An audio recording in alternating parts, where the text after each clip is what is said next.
तो पिछले 12 साल से जो हम देश में देख रहे हैं कि जो भी आलोचना करता है, सवाल करता है, उसी को निशाना बना दीजिए। उसकी क्रेडिबिलिटी पर ही सवाल या निशान खड़े कर दीजिए, ताकि जो मुद्दा है, जो सवाल है, वो गायब हो जाए। क्या इसमें भी आपको वही झलक नहीं मिलती है?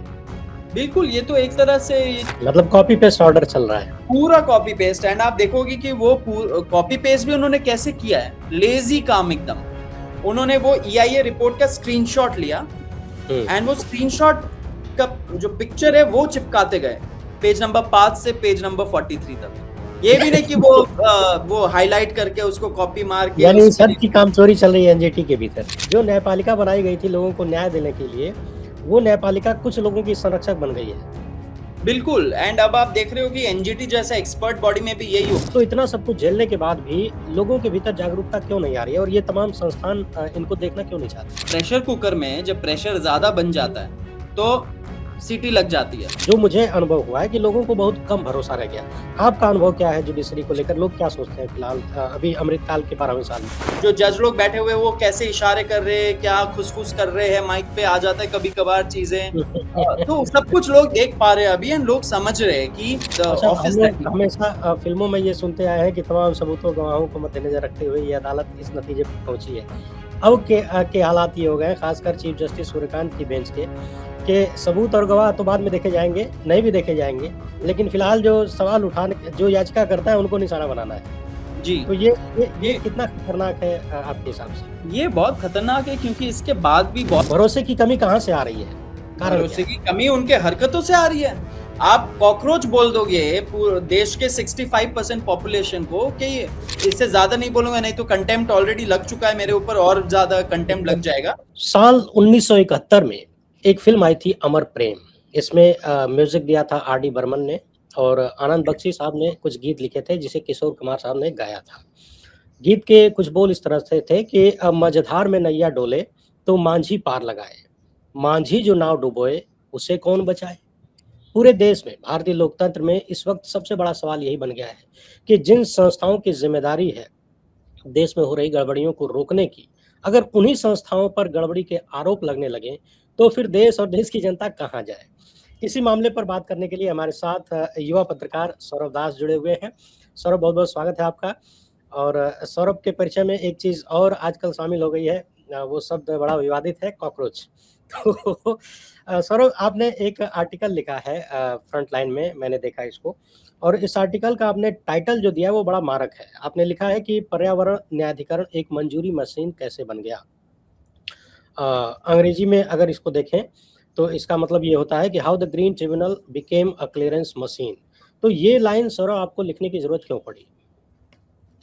देखिए, जिस मैटर के बारे में मैंने लिखा अंबुज जी, जो पेपावर पोर्ट मैटर है, उसमें आप देखोगे कि कैसे जो एक एक्सपर्ट बॉडी है नेशनल ग्रीन ट्रिब्यूनल, जिसका पूरा मैंडेट ही है कि वो कैसे हमारे पर्यावरण से जुड़े मामलों पे एक साइंटिफिक तरीके से एंगेज करके अपना ऑर्डर पास करे, वैसे एक मैटर में उन्होंने कैसे पूरा एक कट कॉपी पेस्ट जॉब करके एक पब्लिक प्राइवेट एंटरप्राइज जो पीपीई मॉडल से पोर्ट बना है गुजरात में, उसको कैसे उन्होंने फायदा पहुंचाया। जी, जी। एनजीटी आगे को एक लाइन में अगर मैं आपको रोकना चाहूँगा सौरभ जी।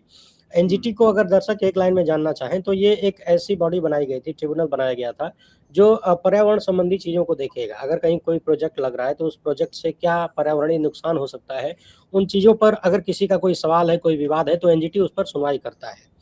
जी, आगे सौरभ जी। जी, ये एक एक्सपर्ट बॉडी है। इसमें आप कॉम्पोजिशन भी देखेंगे अगर तो ये ट्रिब्यूनल बैठते, जैसे कोई मैटर जाता है तो बेंच में एक जुडिशियल मेंबर रहते हैं और एक एक्सपर्ट मेंबर रहते हैं। तो ये जुडिशियल मेंबर होते हैं जो फॉर्मर चीफ जस्टिस या जज या सुप्रीम कोर्ट जज हुए होंगे, एंड जो टेक्निकल मेंबर, जो एक्सपर्ट मेंबर है, वो अपने टेक्निकल फील्ड से आते हैं। तो इससे ये होता है कि दोनों काम हो जाए, एक जुडिशियल रिव्यू का भी काम हो जाए एनजीटी में, साथ साथ जो मेरिट्स पे भी एक रिव्यू हो जाए because of the technical member present. अब आप देखोगे कि क्योंकि हमारे जो कोर्ट्स है, हाई कोर्ट्स है, सुप्रीम कोर्ट है, वहां पे जजेस के पास एकदम वैसा टेक्निकल स्पेशलिटी नहीं है कि वो इतने सारे जो टेक्निकल मैटर्स आते हैं, इंक्लूडिंग एनवायरनमेंट वाले मैटर्स आते हैं, उस पे वो कुछ ज्यादा समय बिता पाए और अच्छे से समझ पाए, इसलिए ये नेशनल ग्रीन ट्रिब्यूनल बनाया गया था जो सिर्फ एक्सक्लूसिवली एनवायरमेंट रिलेटेड मैटर्स सुनेगी एंड रिव्यू करेगी। It is a quasi judicial body. अब आप देखो ये पिपावव प्रोजेक्ट जो है ये 2012 में इन्होंने ये जो पोर्ट है ये सौराष्ट्र रीजन में है गुजरात के, and it's a public private enterprise. World में काफी इसका अच्छा नाम है एज अ पोर्ट। अब इन्होंने 2012 में अपना पोर्ट के एक्सपेंशन के लिए एनवायरमेंटल क्लियरेंस के लिए अप्लाई किया था। अब जब आप एनवायरमेंटल क्लियरेंस मांगते हो उसमें आपको एक सेट ऑफ डॉक्यूमेंट सबमिट करना पड़ता है। उसमें एक डॉक्यूमेंट होता है environment impact assessment, EIA report. अब वो EIA रिपोर्ट के साथ काफी सारे दूसरे रिपोर्ट्स भी होते हैं। ये रिपोर्ट ये बताती है कि इसका असर क्या होगा एनवायरमेंट पे, एनवायरमेंट में क्या असर पड़ने वाला है, वहां पे लोकल लाइवलीहुड पे क्या पड़ेगा, ये पूरे क्लाइमेट पे क्या असर पड़ेगा, वहां का जो मरीन लाइफ है अगर पोर्ट से रिलेटेड हो, या वहां पे जो वाइल्ड लाइफ है अगर लैंड से रिलेटेड हो, वहां पे जो फ्लोरा है, फौना है, पेड़ है, उन सब पे क्या इम्पैक्ट पड़ेगा अगर ऐसा प्रोजेक्ट वहां पे बनाया जाता है। तो ये EIA रिपोर्ट बहुत इंपॉर्टेंट होता है। ये EIA रिपोर्ट कुछ एक्रेडिटेड एजेंसीज होती है जो गवर्नमेंट एक्रेडिट करती है, उनको हायर करके वो प्रोजेक्ट वाले सबमिट करते हैं। अब इस पे भी वही हुआ। अब 2012 तक ये पोर्ट अच्छे से फंक्शन कर रहा था। अब फिर 2012 में इन्होंने एक्सपेंशन करना था, उसके लिए एनवायरमेंटल क्लियरेंस मांगा गया जो उनको दिया भी गया। बार बार उनको एक्सपेंशन उनको वो क्या बोलते हैं उसको एक्सटेंशंस भी मिलते गए। फिर 2024 में 2025 में उनको एक नया एनवायरमेंटल क्लियरेंस मिला क्योंकि वो एक्सपायर हो चुका था उसके पहले वाला। लेकिन 2025 में जब मिला इन्होंने बोला हमें फर्दर एक्सपेंशन करना है इस प्रोजेक्ट का। तो आप सोचिए ये जो पोर्ट है इनको 2012 में भी एक्सपैंड करना था, 2025 में भी इनको एक्सपैंड करना था। 2012 में जब इनको एक्सपैंड करना था उन्होंने बोला हम 18 एक्टिविटीज करेंगे जिसके लिए हमें एक्सपेंशन करना पड़ेगा। वो 18 एक्टिविटीज में से सिर्फ और सिर्फ एक एक्टिविटी ये लोग कंप्लीट कर पाए 13 सालों में। एंड वो एक्टिविटी था रेस्ट रूम बनाना स्टाफ के लिए और फर्स्ट एड रूम बनाना स्टाफ के लिए, मतलब टॉयलेट बनाना था। बाकी के सारे प्रोजेक्ट्स इनकम्प्लीट थे। लेकिन तब भी तो जो ये जो पिटिशनर गए नेशनल ग्रीन ट्रिब्यूनल एंड बाद में सुप्रीम कोर्ट, उन्होंने बोला कि इन लोगों ने ये 18 एक्टिविटीज ही कंप्लीट नहीं किए। तो इनको जब एनवायरमेंटल क्लियरेंस मिला फिर से 2025 में, तो वो एनवायरमेंटल क्लियरेंस देने के टाइम पे जो कमिटी बनती है मिनिस्ट्री ऑफ एनवायरमेंट की, उन्होंने ये चीज को देखा ही नहीं कि ये एक्सपेंशन की जरूरत क्या पड़ गई अगर आपने पहले वाले काम ही नहीं कर रखे। पुराना काम किया नहीं और नया लाइसेंस मिल गया। जी, नया लाइसेंस फिर से मिल गया। अब देखिए इसमें प्रॉब्लम क्या हुआ। जो पिटिशनर है वो पिटिशनर आई थिंक वो प्रोजेक्ट एरिया से 2 किलोमीटर दूर रहते हैं, वहीं के निवासी है। एंड उन्होंने इसको चैलेंज किया ये बोलते हुए कि नंबर 1 बहुत सारे झूठ बोले गए हैं ये EIA रिपोर्ट में। अब EIA रिपोर्ट एक था एंड एक दूसरा संस्थान का एक रिपोर्ट था, उन दोनों में बहुत सारे डिफरेंस है। EIA रिपोर्ट ने बोला कि कोई भी एंडेंजर्ड स्पीशीज जो होते हैं जैसे बॉटल नेक टर्टल, वहां पे जो मरीन लाइफ है डॉल्फिन वगैरह, वहां पे जो पेड़ पौधे हैं वो सारे कुछ हमें इस एरिया में दिखे नहीं, ऐसा EIA रिपोर्ट का कहना था। उसके बेसिस में उनको क्लियरेंस मिल गई बाद में। लेकिन जो दूसरा रिपोर्ट था उस रिपोर्ट में साफ साफ लिखा गया है कि यहाँ पे थे, यहाँ पे है, यहाँ पे ये एंडेंजर्ड स्पीशीज भी है। तो पिटिशनर जो है उन्होंने जाके इस चीज को चैलेंज किया कि यहाँ पे तो एक इंडिपेंडेंट फिर एक तरह से स्टडी होनी चाहिए कि एक्चुअली क्या है वहां पे एंड क्या एंडेंजर हो रहा है अगर ये पोर्ट को फर्दर एक्सपैंड करते हैं। साथ साथ उन्होंने ये भी बहुत सारी चीजें गिनाए जो बहुत ही गंभीर आरोप थे। तो जब ये matter finally national green tribunal में फाइल किया गया, लगभग 1 महीने के अंदर इसको डिसमिस कर दिया बेंच ने। उसमें जस्टिस पूर्व इलाहाबाद हाईकोर्ट के जज थे दिनेश कुमार सिंह, वो थे जुडिशियल मेंबर एंड एक टेक्निकल मेंबर बैठे हुए थे साथ में। उन्होंने 1 महीने के अंदर भीतर उन्होंने डिसमिस कर दिया। अब लेकिन उन्होंने जो ऑर्डर पास किया अंबुज जी, वो चौंकाने वाली ऑर्डर है, क्योंकि वो है 44 पेज 44 पेजेस का ऑर्डर। अब वो 44 पेजेस में पहले के 3-4 पन्ने हैं जिसमें उन्होंने प्रोसीजरल कहानी वहानी लिखा है। 5वें नंबर पेज से 43 नंबर पेज तक उन्होंने वही पोर्ट का कमीशन्ड EIA रिपोर्ट से कॉपी पेस्ट मार के page by in continuation page number 5 से पेज नंबर 43 तक कॉपी पेस्ट करके एंड में उन्होंने लिखा कि ये तो बहुत ही बढ़िया प्रोजेक्ट है and therefore the case is dismissed. NGT ने लिखा कुछ, एनजीटी के बेंच ने लिखा, कोई रीजंस नहीं दिया गया, कोई एप्लीकेशन ऑफ माइंड नहीं दिखाया, कोई भी चीजों पे उन्होंने अपना क्या पक्ष है, उनका क्या अंडरस्टैंडिंग है, उनके क्या रीजंस है जिसके बेसिस पे वो उन्होंने केस डिसमिस किया, वो कुछ भी नहीं है वो 44 पेज के ऑर्डर पे। मतलब कॉपी पेस्ट ऑर्डर चल रहा है, पूरा कॉपी पेस्ट। एंड आप देखोगे कि वो कॉपी पेस्ट भी उन्होंने कैसे किया है, लेजी काम एकदम। उन्होंने वो EIA रिपोर्ट का स्क्रीनशॉट लिया एंड वो स्क्रीनशॉट का जो पिक्चर है वो चिपकाते गए पेज नंबर 5 से पेज नंबर 43 तक। ये भी नहीं कि वो हाईलाइट करके उसको कॉपी मार के, यानी सब की काम चोरी चल रही है एनजीटी के भीतर, ऐसा काम चोरी हुआ है। एंड तो इससे क्या दर्शाता है कि एक जो एक्सपर्ट बॉडी है जिसका एनजीटी एक्ट 2010 जो है उसमें क्लियरली डिफाइन किया गया है कि एनजीटी का मैंडेट है to do a merits review of a challenge that comes. Merits review, Ambuj ji आप हिंदी में मुझे पता नहीं कैसे बोलते हैं, लेकिन जो मेरिट है मैटर का, उस चीज का उनको एक तरह से उसका रिव्यू के आधार पे जांच होनी चाहिए कि एग्जैक्टली। अब हमारे कोर्ट्स क्या करते हैं, जुडिशियल रिव्यू करते हैं कि जो प्रोसेस फॉलो किया गया क्या वो सही प्रोसेस था, लीगल था, कॉन्स्टिट्यूशनल था। सेम वे में एनजीटी को मेरिट्स रिव्यू करना पड़ता है क्योंकि इट्स अ एक्सपर्ट बॉडी।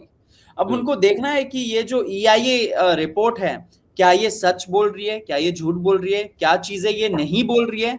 जैसे कि ये EIA रिपोर्ट में क्लाइमेट का एनालिसिस नहीं था कि क्लाइमेट पे क्या प्रभाव पड़ेगा, इस पे काफी सारे जो वहां पे जो लोकल लाइवलीहुड में क्या असर पड़ेगा, लोगों के फैमिलीज जो वहां पे रहती है उन पे क्या असर पड़ेगा, उस पे भी कुछ नहीं था। यानी तो जो मेन मुद्दा है उसको ही गायब कर दिया। मेन मुद्दा उसमें काफी सारे चीजें गायब थी, ऐसा पेटिशनर का बोलना है। तो NGT being an expert body, technical body, उनको ये EIA रिपोर्ट को एकदम डिटेल में माइक्रोस्कोपिक लेंस से देख के उनको एक ऑर्डर पास करना चाहिए था, what ever be that order, fail या पास जो भी हो, लेकिन उनको ये प्रोसेस तो फॉलो करना था ना। यानी आप ये कहना चाहते हैं कि एनजीटी को जो EIA रिपोर्ट को कायदे से जांचना चाहिए था, उस EIA रिपोर्ट को इन्होंने एकदम कॉपी पेस्ट मार दिया। कॉपी पेस्ट मार के बताइए, वो जो EIA रिपोर्ट था वही तो क्वेश्चन पे था ना, उसको ही तो चैलेंज कर रहे थे पेटिशनर। लेकिन इन्होंने क्या किया, वही EIA रिपोर्ट को बेसिस बनाते हुए बोला कि अच्छा सब कुछ तो ठीक है, डिसमिस्ड। एंड ये भी नहीं कि रीजनिंग दे दे, एक पन्ने का भी रीजनिंग नहीं है ये ऑर्डर में। तो ये चौंकाने वाली बात है। इससे सिर्फ देखिए, on a serious note, point ये है कि कैसे कैसे लोगों को अपॉइंट किया जा रहा है ऐसे ट्रिब्यूनल्स में। देखिए, हमारा जो एनवायरमेंटल जुरिस्प्रूडेंस है, जो हमारा फिलॉसफी है, वो काफी हमारे सुप्रीम कोर्ट ने बहुत सदियों से जो जजमेंट्स पास कर करके एक progressive and environment concerning jurisprudence बनाया गया है।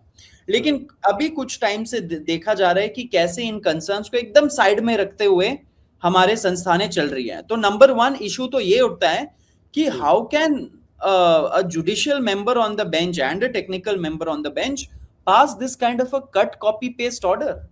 and इसके बाद जब ये मामला सुप्रीम कोर्ट में गया तब क्या हुआ जी? तो अब जब ये ऑर्डर पास हुआ तब it was a shocking order, तो इन्होंने सुप्रीम कोर्ट में चैलेंज किया। अब सुप्रीम कोर्ट में आया चीफ जस्टिस सूर्यकांत और जयमाल्या बागची के बेंच के सामने। अब देखिए, जब निचले स्तर पर जब कोई प्रॉब्लम्स होती है या कोई एरर होता है, हायर कोर्ट्स का ड्यूटी है कि उस एरर को सही करें, ठीक है, सही राह दिखाएं। अब जब ये चैलेंज हुआ मैटर, ये बेंच के सामने आया, चीफ जस्टिस सूर्यकांत ने क्या किया, उन्होंने बोला these alleged environmentalist and activist, इन लोगों का तो काम ही है कि दलीलें फाइल करें, इन लोगों का काम ही है कि दलीलें फाइल करके देश में जो प्रगति है, देश का जो डेवलपमेंट है वो रोक दे।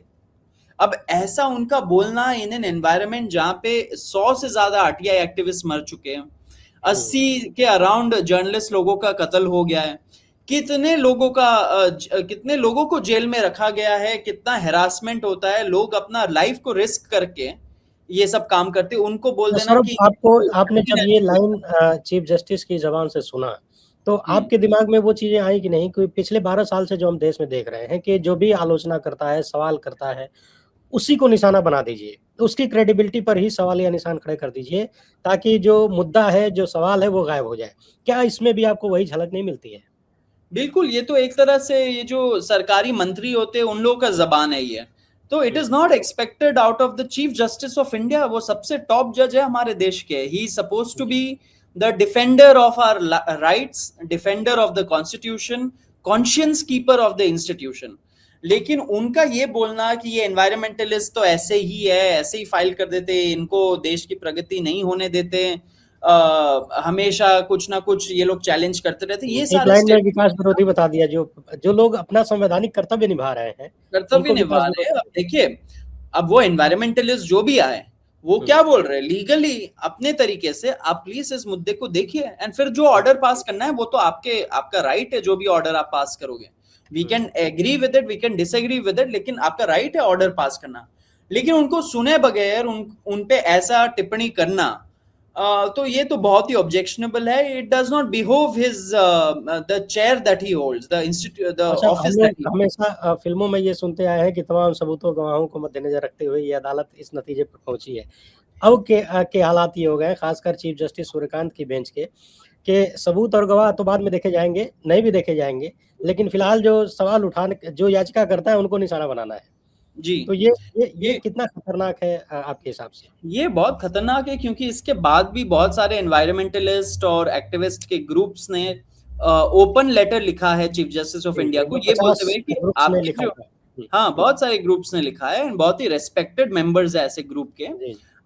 Farmer officers, IAS officers, former जजेस, एक्टिविस्ट, जो अपना पूरा पूरा लाइफ उन्होंने डिवोट किया है ऐसे कंसर्न्स पब्लिक सर्विस में। उन्होंने लिखा है कि ऐसे रिमार्क से ये होगा कि निचले स्तर पे जो जजेस है, निचले स्तर पे जो अथॉरिटीज है, वो फिर कभी एनवायरनमेंट, पर्यावरण का परवाह नहीं करेंगे। एंड जो लोग ये दलीलें फाइल करते हैं, उनके उनके लिए भी एक तरह से ये डेंजरस है, क्योंकि डेंजरस फिर है उनको बिल्कुल। देखा ये जाएगा, एक लेंस हाँ, से देखा जाएगा ना इनको, फिर बोलेंगे एंटी नेशनल है बिल्कुल। ना, एंटी नेशनल का तो वही चल तो ही चल रहा रहा है, है, कोई कोई भी सवाल करे ये देशद्रोही है, ये हिंदू विरोधी है। देशद्रोही है, ये तो प्रगति में हिस्सा ही नहीं लेना चाहते, देश की तरक्की नहीं नहीं, देख इस देश पाते, में तमाम पर्यावरणविद हुए जो पर्यावरण को बचाने के लिए कईयों ने अपनी जान तक दे दी। जान तक कई दे लोग दी तो है। तो इट इज वेरी इनसेंसिटिव कि ऐसा उन्होंने कमेंट्स पास किया। अब देखिए, कमेंट्स तो वो बोलते रहते हैं, उन्होंने पास किया, उन्होंने किया क्या? उन्होंने बोला कि हम लोग इसको एंटरटेन नहीं करेंगे, हम ये करेंगे कि एनजीटी को वापस भेज देते ये केस, एंड एनजीटी में आप लोग एक रिव्यू पिटिशन फाइल कर दीजिए। अब जो 12 ऑब्जेक्शंस थे पिटिशनर के, उन्होंने वो अपने ऑर्डर पे लिखा कि ये 12 ऑब्जेक्शंस है। हमें इस स्टेज पे हमें नहीं लगता कि ये सारे चीजें उन्होंने एंटरटेन नहीं किया, एनजीटी ने एंटरटेन नहीं किया, अपना दिमाग नहीं लगाया, तब भी हम आपको लिबर्टी देते कि आप जाके वहां पे रिव्यू एप्लीकेशन फाइल करिए। एंड एनजीटी को फिर उन्होंने बोला बहुत ही एक क्लेवर वर्डिंग के साथ कि एनजीटी को ये देखना चाहिए कि ये सारे कंसर्न्स क्या ईआईए रिपोर्ट में है। अब एनजीटी का काम ही नहीं है ये कि ईआईए रिपोर्ट में है या नहीं है, नहीं है वो अलग बात है। एनजीटी का मामला है कि ये सही में सच है या झूठ है। लेकिन अब एनजीटी ये बोल सकती है, जब पिटिशनर फिर से वहां पे जाएंगे वापस से, वो एनजीटी बोल सकती है कि सुप्रीम कोर्ट ने तो हमें आदेश दिया है कि ये बताने के लिए कि ये सारे कंसर्न्स ईआईए रिपोर्ट में है या नहीं। फिर वो गिना देंगे पैराग्राफ 5, पैराग्राफ 10, पैराग्राफ 15 में ये कंसर्न्स लिखे हुए, तो देयरफॉर ऑल इज फाइन। लेकिन ये तो तो ये आपने आपने जो ये हेडलाइन लगाया था, टाइटल अपने लेख का, ये टाइटल सिर्फ एनजीटी पर ही फिट बैठता है या फिर वर्तमान सुप्रीम कोर्ट और इस बेंच पर भी फिट बैठता है? ये देखिए, पॉइंट ये हो गया है ना कि जिस तरीके से काम करना चाहिए वो उस तरीके से काम हो नहीं रहा है। आप सुप्रीम कोर्ट में बोलिए, आप एनजीटी में बोलिए, आप सेंट्रल इंफॉर्मेशन कमीशन में बोल दीजिए। आप देखिए, सुप्रीम कोर्ट के 4 ऐसे फैसले थे जिसको एनजीटी ने वायलेट किया इस केस में, क्योंकि सुप्रीम कोर्ट ने जजमेंट आफ्टर जजमेंट बोला हुआ है कि एनजीटी का काम है मेरिट्स का रिव्यू करना।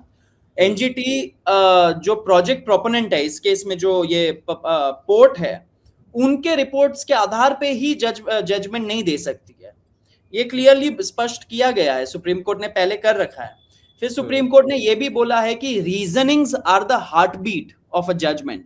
आप रीजनिंग्स ही नहीं दोगे तो फिर ये कैसे चलेगा, है ना। तो रीजनिंग का भी इंपॉर्टेंस स्ट्रेस किया गया।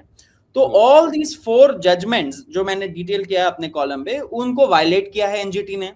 जब एंड एक पांचवा एक ऐसा जजमेंट है जहां पे सुप्रीम कोर्ट ने बोला कि जब भी एनजीटी से कोई चैलेंज हमारे पास आता है, हमें लगता है कि मेरिट्स का उस पे सही से विश्लेषण नहीं किया एनजीटी ने, तो हमारा जिम्मेदारी है कि हम उस पे हस्तक्षेप करें।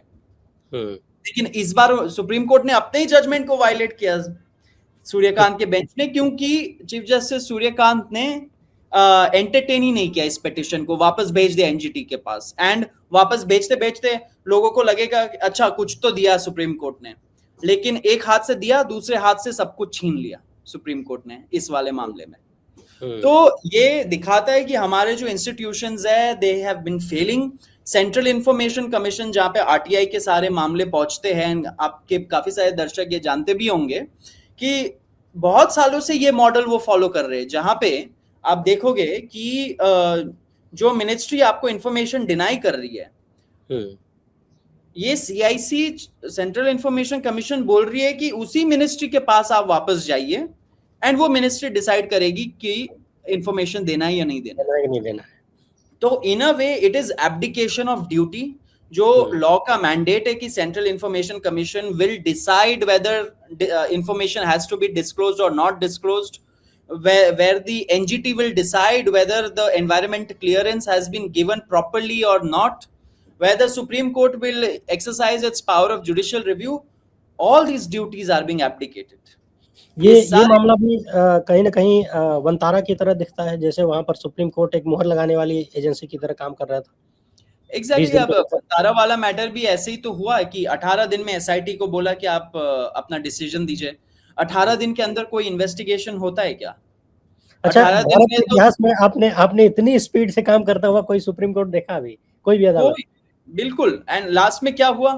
लास्ट में वो जो बेंच था, वो बेंच ने बोला कि ये एसआईटी ने क्लीन चिट दे दिया, फ्यूचर में कोई भी कंप्लेन्स होंगे वो कंप्लेन्स इज एसआईटी के क्लीन चिट एंड हमारे जजमेंट से कवर्ड होंगे। मतलब कि आप फाइल ही नहीं कर सकते हो कोई complain, permanent relief, permanent close. ऐसा तो क्रिमिनल जूरिस्प्रूडेंस, क्रिमिनल लॉ में तो ऐसा कोई प्रावधान ही नहीं है, but the supreme court created it. ये जज लोया वाले मामले में भी हुआ था, जहां पे चंद्रचूड़ के जजमेंट ने बोला था कि इस पे और कोई कंप्लेन्स कभी फ्यूचर में एंटरटेन नहीं होगा, अगर कोई कंप्लेन आया तो ये जजमेंट का कॉपी दिखा देना। तो जो हमारे देश में जो न्यायपालिका बनाई गई थी लोगों को न्याय देने के लिए, वो न्यायपालिका कुछ लोगों की संरक्षक बन गई है। बिल्कुल। एंड अब आप देख रहे हो कि एनजीटी जैसा एक्सपर्ट बॉडी में भी यही हो रहा है। अब एक और केस देखिए ना, एनजीटी का सिर्फ ये एक केस नहीं है। जो ग्रेट निकोबार प्रोजेक्ट है, जहां पे अभी बहुत विवादित बन चुका है वो प्रोजेक्ट, सरकार बोल रही है कि ये नेशनल सिक्योरिटी के लिए बहुत इंपॉर्टेंट प्रोजेक्ट है, लेकिन वहीं पे कितना पता नहीं 10 लाख या 15 लाख वहां पे पेड़ काटने पड़ेंगे। वहां पे जो लोकल लाइवलीहुड है, जो वहां पे ट्राइबल पॉपुलेशन, उनको कितनी दिक्कत पहुंचेगी। वहां पे वाइल्ड लाइफ, फ्लोरा, फौना, वहां पे जो भी है, मैमल लाइफ, ओशन लाइफ, सब कुछ में प्रॉब्लम आने वाली है। उस प्रोजेक्ट में एनजीटी का क्या रवैया रहा? एनजीटी ने बोला कि एक हाई पावर्ड कमिटी बनाई है जो ministry of environment he head करेगा, जिसके अगेंस्ट लोग यहाँ पे आए हैं वही हेड करेंगे। एंड जो 3 क्वेश्चंस थे, 3 इंपॉर्टेंट क्वेश्चंस थे, सेंसिटिव क्वेश्चंस थे, उन पे वो सोच विचार करेगी। मतलब तो एनजीटी का काम क्या रहा? एनजीटी को जज बनाने का पूरा सिस्टम चल पड़ा है। बिल्कुल। जैसे सीजीआई गोगोई ने उनके ऊपर एक महिला ने उत्पीड़न का आरोप लगाया तो खुद ही जज बन गए, ला मैं अपने आप को क्लीन चिट दूंगा। जी, यहाँ पे वही मिनिस्ट्री, वही जो लोग है, वही पोर्ट है, जो प्रोजेक्ट बना रहा है वही, उसका ही रिपोर्ट यूज करके उनको क्लीन चिट दिया जा रहा है। तो एनजीटी का काम फिर क्या रह गया? क्या वो मेरिट रिव्यू कर रही है? क्या वो जुडिशियल रिव्यू कर रही है? तो प्रोसेस का क्या फिर रहा? इनके अफसरों का यही काम है कि जो प्रोजेक्ट रिपोर्ट है उसी के आधार पे ये चलेंगे, तो फिर ऐसी बॉडी की जरूरत भी क्या रह जाती है? कोई जरूरत नहीं रह गई फिर। मतलब महीने का करोड़ों रुपया खा रहे हैं बैठ के। अब देखिए सुप्रीम कोर्ट ने भी क्या किया, जब ऐसे कुछ मान लीजिए पिपावाव का प्रोजेक्ट का नहीं बोल रहा हूं मैं, लेकिन जैसे दूसरे डेवलपर्स का प्रोजेक्ट हो गया, माइनिंग प्रोजेक्ट हो, कोई भी कुछ अगर प्रोजेक्ट करना चाह रहे हो, उनको एक एनवायरमेंटल क्लियरेंस लेना पड़ेगा अगर बड़े पैमाने पे हो रहा है ये प्रोजेक्ट। सुप्रीम कोर्ट ने जो जस्टिस अभय ओक और जस्टिस उज्जवल भुइयां, जो you know two of the most upright जजेस ऑफ रीसेंट टाइम्स, जो अपने इंटेग्रिटी, अपने जुडिशियल डिसिप्लिन के लिए एक तरह से यू नो एग्जाम्पल समझे जाते हैं, इतिहास बना रहे हैं, इतिहास बनाया जिन्होंने। अब जस्टिस अभय ओक तो रिटायर कर गए लास्ट ईयर, जाने के पहले उन्होंने एक जजमेंट दिया था वन शक्ति में। उन्होंने बोला था कि ये जो एनवायरमेंटल क्लियरेंस का पॉलिसी निकाला था एनवायरमेंट मिनिस्ट्री ने, कि आप प्रोजेक्ट शुरू कर लीजिए, वायलेशन सारा कर लीजिए, फिर बाद में आप अगर अप्लाई करते हो क्लियरेंस के लिए तो हम आपको क्लियरेंस दे देंगे। तो आप बताइए, does it make any sense कि मैं आज यहाँ पे खुदाई शुरू कर दूं एंड 2 साल बाद मैं अप्लाई कर दूं लाइसेंस के लिए एंड थोड़ा बदले में थोड़ा सा पैसे फाइन पे कर दूं एंड वहां पे क्लियरेंस मिल जाएगी मुझे? तो ये जो पॉलिसी था, जस्टिस अभय ओक के बेंच ने बोला था इट इज अनकॉन्स्टिट्यूशनल। ये एनवायरमेंट लॉ में इसका, it is alien to environment law. ऐसा कहीं किसी देश में ऐसा कुछ देखा नहीं जाता है, लेकिन हमारी सरकारों ने बनाया ऐसा लॉ। ठीक है, वो रिटायर कर गए, फिर हुआ क्या, फिर चीफ जस्टिस गवाई बैठे, बहुत सारे रिकॉल एप्लीकेशंस फाइल हुए, रिव्यू पिटिशंस फाइल हुए। तो रिकॉल एप्लीकेशन जब फाइल हुआ इस जजमेंट के खिलाफ, उन्होंने पहले तो 2 जज का बेंच बनाया, उन्होंने नोटिस इशू किया। फिर मैंने एक रिपोर्ट किया कि जो दूसरे जज थे जस्टिस अभय ओक के साथ, जस्टिस उज्जवल भुइयां, वो तो सुप्रीम कोर्ट में है। अगर कोई रिकॉल फाइल होता है इस जजमेंट से रिलेटेड तो उनका उस बेंच में होना तो इंपॉर्टेंट है, नेसेसरी है, बाय रूल्स उनको होना चाहिए। तो जब वो रिपोर्ट निकला, फिर चीफ जस्टिस गवाई ने जस्टिस उज्जवल भुइयां को इंक्लूड किया बेंच में, फिर रिकॉल एप्लीकेशन हियर किया, 2:1 मेजोरिटी के साथ वो जजमेंट को वापस ले लिया सुप्रीम कोर्ट ने, एंड बोला कि जो रिव्यू पिटिशंस फाइल हुए हैं उस पे फिर से हम लोग सोच विचार करेंगे कि ये जो पॉलिसी गवर्नमेंट ने लाया, x post facto environmental clearance बोलते हैं, ये होना चाहिए या नहीं होना चाहिए। तो मतलब पहले बर्बाद कर दो, फिर कुछ 2-4 पैसा दे के अच्छा जजमेंट दिया सुप्रीम कोर्ट ने, जस्टिस अभय ओक के बेंच ने अच्छा जजमेंट दिया, उसको वापस ले लिया गया उनका रिटायरमेंट के बाद, एंड अब वो फिर से सोच विचार करेंगे कि ये पॉलिसी सही है या नहीं है। तो एक तरह से हमारा जो सुप्रीम कोर्ट है, it is becoming more regressive when it comes to environmental laws, environmental protection.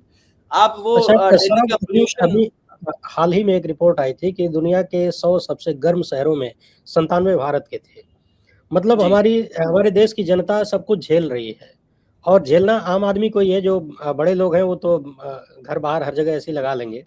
आम आदमी जल रहा है, मर रहा है। और एक ही दिन में मुझे जहाँ तक जानकारी, यूपी में 100 से ज्यादा लोग लू के चलते दुनिया छोड़ गए। तो इतना सब कुछ झेलने के बाद भी लोगों के भीतर जागरूकता क्यों नहीं आ रही है, और ये तमाम संस्थान इनको देखना क्यों नहीं चाहते?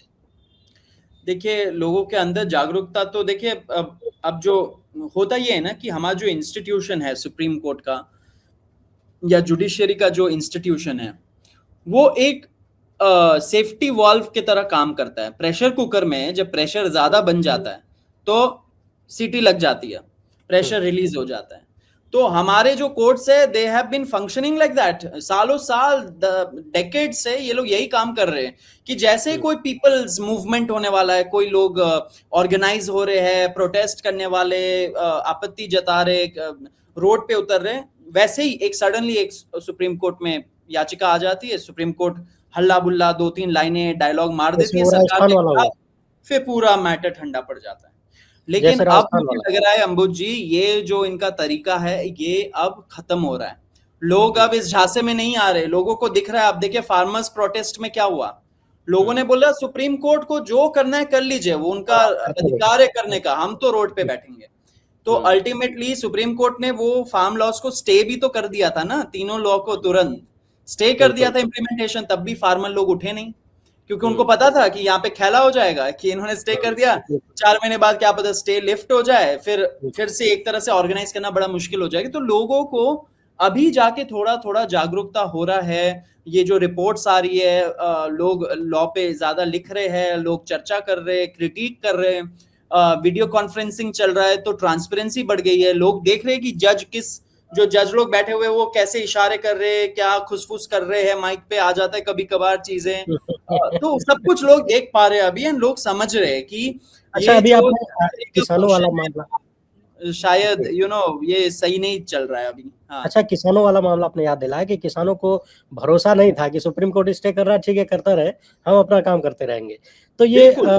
भरोसे की बात है। और अभी हाल ही में 1-2 दिन पहले ही चीफ जस्टिस सूर्यकांत ने मध्य प्रदेश का जो मामला था, एक जज वकील की पत्नी और पूर्व जज की बहू, उनकी मौत हुई, उसको लेकर इन्होंने कहा कि एक लोगों के भीतर ये बात बन गई है कि चूँकि वो न्यायिक क्षेत्र से जुड़े हुए हैं, तो न्यायपालिका उनको बचा रही है, यानी भरोसे की कमी की बात।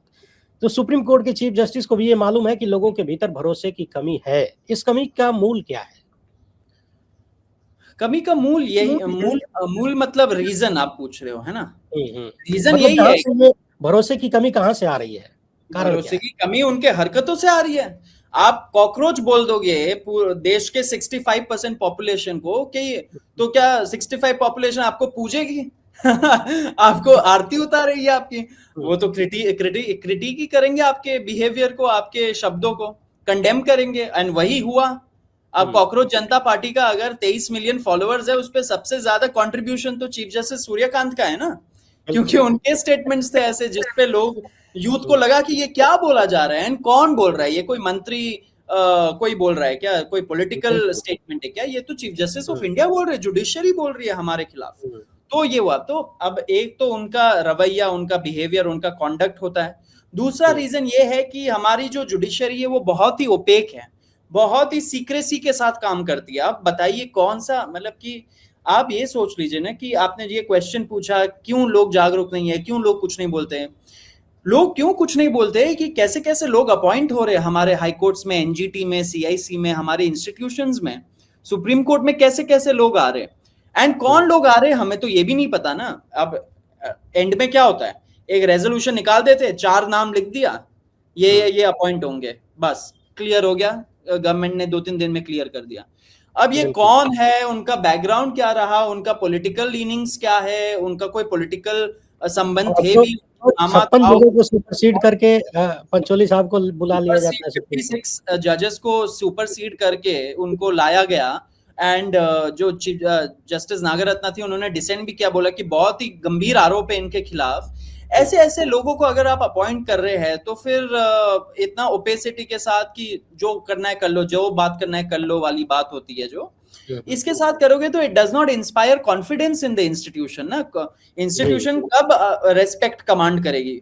या हुँ, तो वो कानून का डर दिखाएगी, कंटेम्प्ट ऑफ कोर्ट का डर दिखाएगी, लेकिन अब कंटेम्प्ट ऑफ कोर्ट का भी डर निकल चुका है लोगों के मन से। निकल चुका है, बिल्कुल। कैसे कैसे, मतलब कि हम लोग तो चलिए जर्नलिस्ट है, यूट्यूबर्स है, कंटेंट क्रिएटर्स है, हम लोग एक दायरे में रह के काम करते हैं, लेकिन आप सोशल मीडिया पे चले जाइए, लोग हुँ, क्या क्या लिखते हैं जजेस के बारे में, एंड हुँ, कैसे कैसे शब्द यूज करते, अनपार्लियामेंट्री लैंग्वेज यूज करते जजेस के खिलाफ। तो एक हुँ, तरह से भय कम हो गया है, इन इन सब चीजों का कुछ नहीं हो सकता है। तो इंस्टीट्यूशन को, जजेस को सोचना पड़ेगा कि हम लोग कॉन्फिडेंस कैसे लाए लोगों का इस प्रोसेस पे, क्योंकि ये कॉन्फिडेंस रहना बहुत जरूरी है, क्योंकि हमारे कोर्ट्स के पास ना ही तलवार का पावर है, ना ही ट्रेजरी का पावर है। बोलते हैं ना कि वो हुँ। उनके पास पैसे भी नहीं, धन उनके बल नहीं पास है, आर्मी भी नहीं है, पुलिस भी ना तो नहीं है, धन तो है ना क्या, बल है। उनका बस क्रेडिबिलिटी है, लोगों बिल्कुल। का जो फेथ है वही है उनके पास, एंड वही उनका सिक्का है। अगर हुँ। वो चला जाए तो फिर तो उनका कोई महत्व ही नहीं रह जाएगा, एंड जजेस नहीं, को ये आपको समझ में आ आपको रहा आपको क्या लगता है, जैसे मैं जब जुडिशरी के मामले पे वीडियो करता हूँ, तो देश भर में तमाम, चाहे वो जिले स्तर की अदालत हो, चाहे टॉप जो हमारी कोर्ट है वहाँ तक, तो उससे जुड़े हुए तमाम लोग देखते हैं और उसमें बहुत सारे कमेंट आते हैं जुडिशरी को लेकर। तो उससे ये पता चलता है कि भरोसा, तो जो मुझे अनुभव हुआ है कि लोगों को बहुत कम भरोसा रह गया है। आपका अनुभव क्या है जुडिशरी को लेकर? लोग क्या सोचते हैं फिलहाल अभी अमृतकाल के 12वें साल में? है। देखिए, अमृतकाल में भी एंड ऐसे जनरली भी इंडिया में दो किस्म के लोग हैं। हुँ, एक जो कोर्ट कचहरी में दब के रह गए, एंड दूसरे किस्म के लोग हैं जो कोर्ट कचहरी से भाग रहे होते हैं। तो बस ये दो किस्म के ही लोग हैं। हमें लोगों का ये मानना है कि कोर्ट कचहरी में तो हमें घुसना ही नहीं है, क्योंकि नंबर हुँ, 1 डिले इतना होता है, नंबर 2 जिस किस्म के आजकल जजेस अपॉइंट हुए हैं, कितने घूसखोर लोग अपॉइंट हो चुके हैं, ऐसा लड़की मेरा नहीं छेड़ने कहना वाले। है, मैं नहीं कह रहा हूँ, ऐसा जजेस कथित लोग रूप कह रहे हैं। से कई कई मामले ऐसे भी आए। अभी अभी पंजाब हरियाणा हाई कोर्ट में 10 नाम सामने आए उनको अपॉइंट करने के लिए। उसमें से 3 नाम 2022 से लटके पड़े थे। उनके जी ऊपर कई सारे आरोप थे। बाकी जो 7 नए नाम हैं उसमें भी कुछ ऐसे हैं जिन पर लड़की छेड़ने के कथित आरोप भी हैं। जी तो जी। जब ऐसे-ऐसे लोगों को बनाया जाएगा तो भरोसा इससे बढ़ेगा या घटेगा? देखिए अंबुज जी, वो जो एलिगेशंस वगैरह है, हुँ, एलिगेशंस लगाना बड़ा आसान है कि कोई भी आसान। कंप्लेंट फाइल कर दे। हुँ, देखिए कोर्ट में जो जज डिसीजन देता है उस पे एक पक्ष नाराज़ नाराज होगा। होगी, एक पक्ष विल बी इन एग्रीमेंट। हुँ, लेकिन पॉइंट ये है कि ये जो कंप्लेन्स आते हैं उनको आप कैसे हैंडल करते हो, बिल्कुल। उससे ही तो इंस्टीट्यूशन पे कॉन्फिडेंस बढ़ेगा। अगर हुँ, आप बोल रहे हो कि इस पे हुँ, हम लोगों ने जांच पड़ताल की, ये है हमारे फाइंडिंग्स, ये लीजिए सार्वजनिक कर दिया, आप देख लीजिए, हुँ, इससे लोगों को भरोसा हैगा कि अच्छा जी 8630 कंप्लेंट फाइल हुए 10 साल में, उसका आप हुँ। ब्यौरा नहीं दे रहे हो कि आपने क्या किया उस पे। मैंने आरटीआई हाँ, फाइल आप किया, आपसे कह वो दिया कि आरटीआई, कोई ब्यौरा नहीं है। वो हाँ को नहीं, 8630 से उन्होंने बोला कंप्लेन्स आए 10 साल में। हुँ, मैंने आरटीआई फाइल किया कि इन कंप्लेंट्स के आप मुझे मोटा मोटी बताइए कि कितने पेंडिंग है, कितने डिस्पोज्ड है, किस पे क्या एक्शन हुआ है।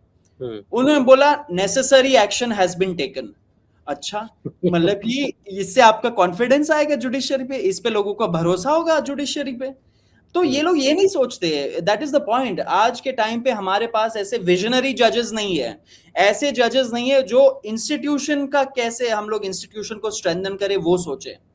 आजकल अब इससे ज्यादा नहीं बोलूंगा, नहीं तो कंटेम्प्ट ऑलरेडी लग चुका है मेरे ऊपर, और ज्यादा कंटेम्प्ट लग जाएगा। लेकिन ऐसे जजेस है नहीं जो विजनरी हो, जो एक लॉन्ग थोड़ा फोरसाइट हो उनके पास कि और जो 10 जो साल थोड़े बाद बहुत हैं, उनको किसी न किसी रूप में पीछे कर दिया जाता है, उनको कहीं न कहीं सज़ा दे दी उनको जाती पीछे है। कर दिया जाता है, उनको सुप्रीम कोर्ट नहीं आने देते। देखिए अभी होने वाले अपॉइंटमेंट्स, 6 लोगों के अपॉइंटमेंट्स होंगे सुप्रीम कोर्ट के, हुँ, उसमें से कोई भी जस्टिस जीएस संधावालिया के लिए पक्ष नहीं रख रहा है उनका कि जीएस संधावालिया को सुप्रीम कोर्ट आना चाहिए। हुँ, वो है एकदम अपराइट इंटेग्रिटी वाले जज।